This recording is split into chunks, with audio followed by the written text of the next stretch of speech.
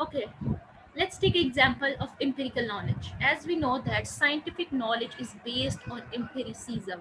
What the empiricism is, that we get knowledge through the observation about our surrounding.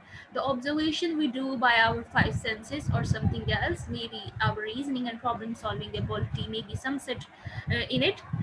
And what the other thing is that scientific knowledge should be falsified. It means it based on skepticism. What the skepticism proposed that? It proclaimed that the true knowledge is unable to find. The true knowledge cannot be accessible. There must be a fault in your knowledge, in your researches, in your inventions and discoveries. And now, what is the important significance of the Quran is that it is without of any fault. There is a no doubt in it, there is a no falsification in it, there is a no skepticism rule in it. How can it be impossible then we not learn about the Quran? Most of us read the books. I knew it. Most of us and most of not. What the probable type of these books are? The one of them is a novel, the romantic novel, then the tragedy novel, then the story-based novel. They are the most probable read books. And then what the second one is that? Self-help book, the book that help us in development of ourselves, in management of ourselves, and in self-regulation purposes. What about those books that give us the true knowledge, the Quran and Hadith, the true knowledge? Why we don't try to pursue this knowledge? Why? Even Allah subhanahu wa ta'ala says that it is my biggest favor to you, human being, that I send the book toward you without any doubt. It is full of the wisdom of one of the biggest sign of Allah subhanahu wa ta'ala that bestowed toward you.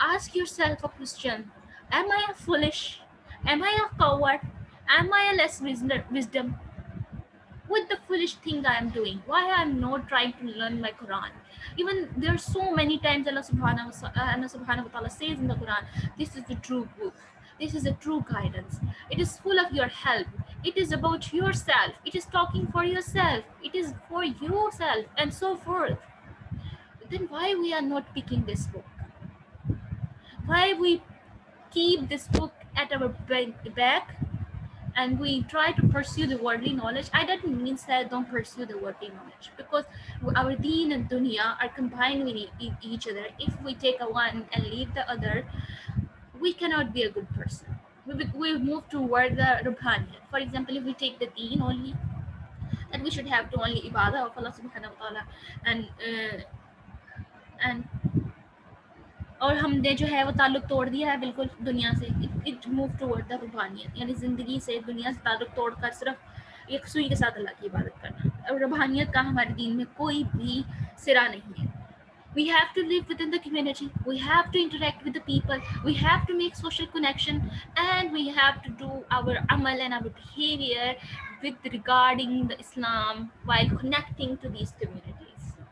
This is our team, and we should connect it both with the Quran and Allah subhanahu wa ta'ala order and this dunya. اس میں ہمارے لیے عبرت کے واقعات ہیں. اگر غور کریں, عبرت کے واقعات اور اخبار اتنے ہیں کہ اس سے ہم نے درست کام کا پتہ چلتا ہے. اس میں بہت تفصیل سے ہر ایک چیز کے احکاموں کی تفصیل بیان کر دی گئی ہے. فار ایگزامپل, حلال اور حرام بالکل واضح ہیں. روشن کامیابی, ٹھیک ہے, اور غرور سے نجات کا ذریعہ بھی ہے. بیماریوں کی شفا بھی ہے. جو اس کی مخالفت کرے گا اللہ تعالیٰ اسے توڑ کے رکھ دے گا, اور جس کے علاوہ کہیں اور سے تلاش کرے گا اللہ اسے گمراہ کر دے گا. اور یہ اللہ تعالیٰ کی مضبوط رسی اور روشن نور ہے جس کے عجائب اور غرائب ختم نہیں ہوتے. اس نے پہلوں اور پچھلوں سبھی کے لیے رہنمائی مہیا. یعنی اگر آج آپ اس ایرا میں ہیں, یا محمد صلی اللہ علیہ وسلم کے ایرا میں جو لوگ تھے, then you are in this era, in the 21st century, and further we don't know how long this world remain, تب بھی سب کے لیے اس کے اندر رہنمائی. اس کی زبان بولنے والا سچا اور اسے مضبوطی سے تھامنے والا صراط مستقیم پر گامزن رہتا ہے. مطلب یہ کہ جو شخص قرآن کی بولے نا, جو صرف وہ بولے جو قرآن نے بولا, جس پہ جو وہ عمل کرے جس نے قرآن نے بولا ہے, the person is righteous, so ever righteous. But what the hinders between that is our nafs, our desires that keep us away from this beautiful book.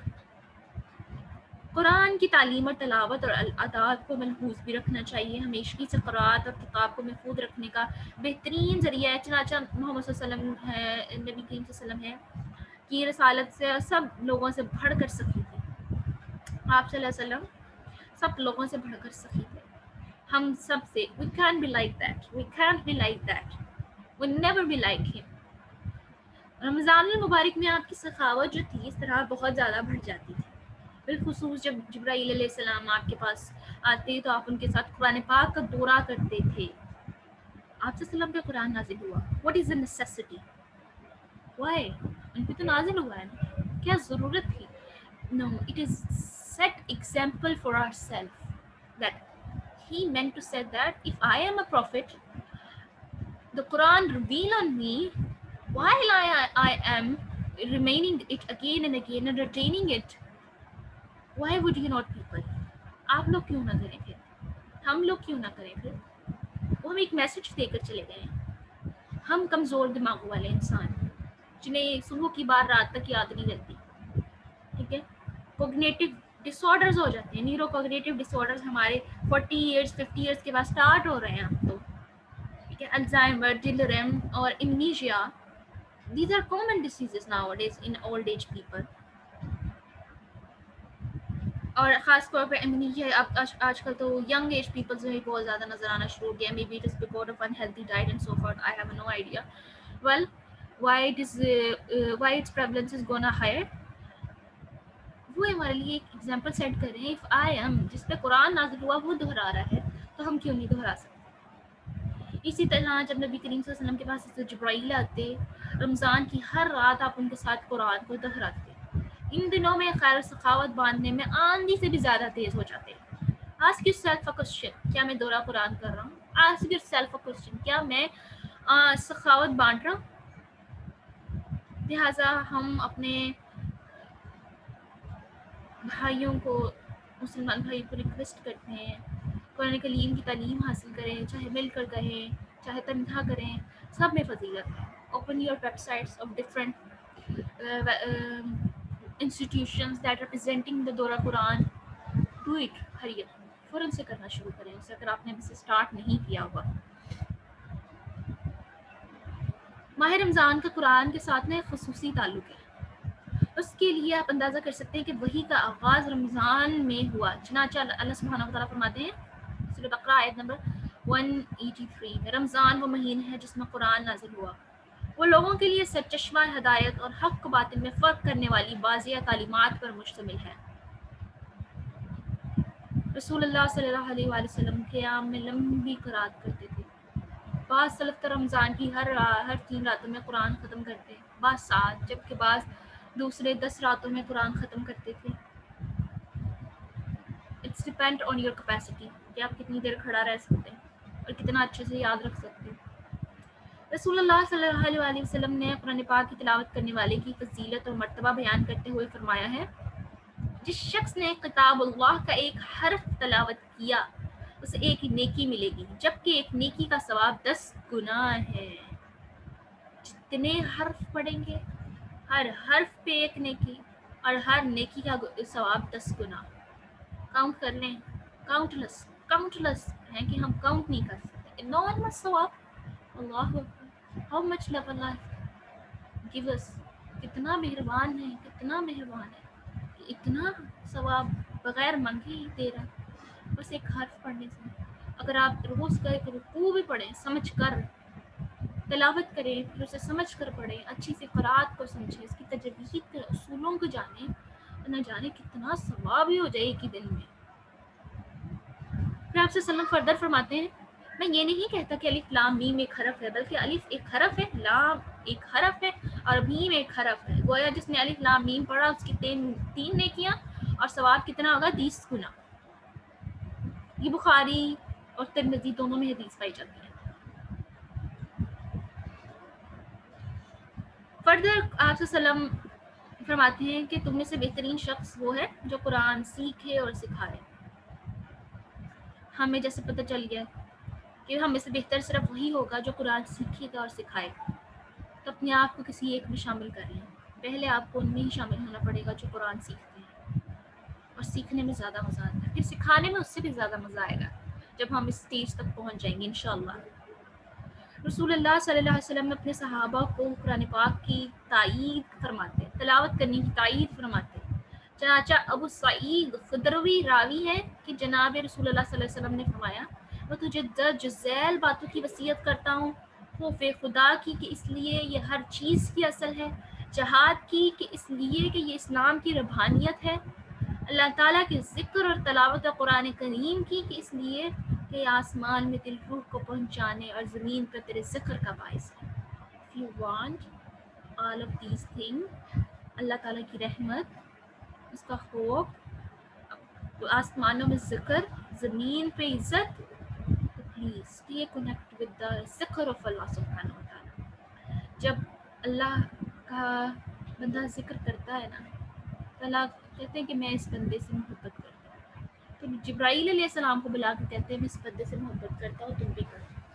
اور پھر حضرت جبرائیل علیہ السلام فردر اینجلس کے پاس جاتے ہیں جو ریمیننگ اینجل ہیں، ریسٹ آف دا اینجل ہیں، ان کے پاس جا کے کہتے ہیں کہ میں اس بندے سے محبت کرتا ہوں، اس سے محبت کر. اور وہ ریمیننگ جو ریسٹ آف دا اینجل ہوتے ہیں، وہ ریسٹ آف دا ورلڈ جتنی بھی مخلوقات ان کے پاس جاتے ہیں، ان کو کہتے ہیں کہ اللہ فلاں بندے سے محبت کرتے تو بھی سے کرو، اور لوگوں کے دلوں میں اس کی محبت بیٹھ جاتی ہے، روب بیٹھ جاتا ہے. تلاوت قرآن پاک کے متعلق حضرت عثمان کا فرمان ہے، اگر آپ کے دل پاکیزہ ہو جائیں تو کبھی کلام اللہ کی تلاوت سے سیر نہ ہوگی. اب ایک مسکنسیپشن یہ ہے، we just read the Arabic text. Yes, ثواب بہت ہے عربک ٹیکسٹ میں، but it is not our native language. Until unless we can't remember it with full understanding and comprehension, it can't affect on ourselves. ہاں یہ effect کرتا ہے. تلاوت بہت عظیم چیز ہے. If you are distress, if you are anger, if you are depress, if you are anxious اور obsessed with something, you just have to listen the Quran tilawat just in Arabic text. You will feel it. You will feel positivity in yourself. اگر دیکھ لیں کہ بغیر مطلب کو سمجھ اتنی پازیٹیوٹی, اتنا اثر آئے گا. And when you move toward the learning Quran with the meaning and in the depth, اس کا کتنا ثواب ہوگا, اس کا کتنا زیادہ اثر ہوگا کہ پھر مے بھی آپ کی زندگی میں بھی نظر آنا شروع ہو جائے. قرآن تو وہی ہے جو آپ کی زندگیوں میں سمجھ آئے. سو پرومس یور سیلف کہ رمضان میں وہ مہینہ ہے جس میں قرآن نازل ہوا. یہ کتاب اگر پہاڑوں پر نازل ہوتی تو خشیت الہی سے زیر زیر ہو جاتی. لیکن اس کے باوجود ہمیں بہت سے دل ملیں گے جو نہیں ڈرتے, آنکھیں آنسو نہیں بہتی, روزے کی حفاظت نہیں کی جاتی اور قیام نہیں کیا جاتا.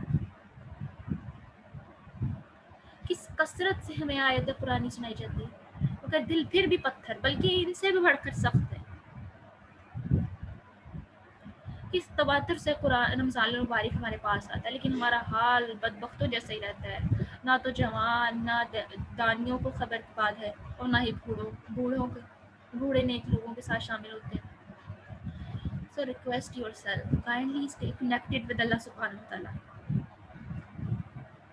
At the end ایک حدیث سنائیے آپ کو رواہ البخاری سے. نبی کریم صلی اللہ علیہ وسلم کا فرمان ہے, اللہ کی راہ میں صبح شام ذکر نیا دنیا ہے. ذکر کرنا دنیا اور مافیا میں سب سے بہتر ہے, سب سے بہتر ہے. ٹھیک ہے باقی دنوں میں آپ سارا دن قرآن نہیں پڑھ سکتے ہیں, اٹس اوکے. باقی دنوں میں آپ اپنا ایک ٹائم فکس کر لیں, اور half an hour solely I have to give Allah subhanahu wa ta'ala for. Solely I have to understand the قرآن مجید. رمضان کے مہینے میں کوشش کریں کہ ایک بار قرآن کو ضرور سمجھ کر پڑھیں. Believe me, Ramzan will become a miracle change in your life. Bring miracle changes in your life. ایسی نئی چیزیں لائے گا نا یہ قرآن آپ کی زندگی میں, اگر آپ اس کو سمجھ کے پڑھ لیں گے کہ آپ خود سوچیں گے کہ میں کیا تھا, میں کیا بن گیا. And today our dua term is ربنا وآتنا ما وعدتنا على رسلك ولا تخزنا يوم القيامة إنك لا تخلف الميعاد. It is سورہ عمران آیت نمبر 194, اور یہ تو آپ سب کو بہت اچھے سے یاد ہونی چاہیے. وہ اس لیے کہ اللہ سبحانہ و تعالیٰ کے نبی کریم صلی اللہ علیہ وسلم کے پیارے نبی محمد صلی اللہ علیہ وسلم فرماتے ہیں کہ صبح کو اٹھو تو سورہ آل عمران کا آخری رکوع تلاوت کیا کرو. آپ صلی اللہ علیہ وسلم کی عادت تھی کہ جو صبح اٹھتے تو صبح کے اذکار کرتے اور آسمان کی طرف منہ کر کے یہ پورا رکوع پڑھتے. May Allah subhanahu wa ta'ala give us the tawfiq to become one of them who follow the footsteps of Muhammad, peace be upon him, sunnah. وآخر دعوانا الحمد لله رب العالمين. سبحانك اللهم وبحمدك أشهد أن لا إله إلا أنت أستغفرك وأتوب إليك. السلام عليكم ورحمة الله وبركاته.